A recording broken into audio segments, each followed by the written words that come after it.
তো বন্ধুরা, দেখতে দেখতে ভালোই গরম পড়ে গিয়েছে। তো আজকে আমি একটু ঝোল ঝোল তরকারি রান্না করেছি এবং খুবই কম মশলা দিয়েছি।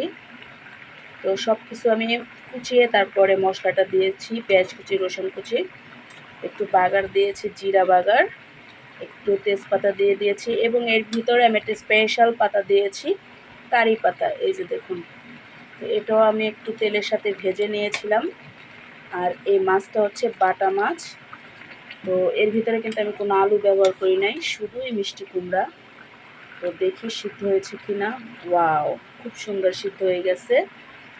তো একটু যেহেতু ঝোল ঝোল রান্না করব, এই জন্য আমি এখন জালটা বন্ধ করে দিব। তো কেমন হয়েছে আজকের রেসিপিটা অবশ্যই তোমরা কমেন্ট করে জানাও। আর এই গরমে কম বেশি সবাই তোমরা একটু ঝোল তরকারি খাওয়ার চেষ্টা করবা, কারণ ঝোল তরকারিটা শরীরের জন্য অনেক উপকারী। তো ভালো থাকো সবাই।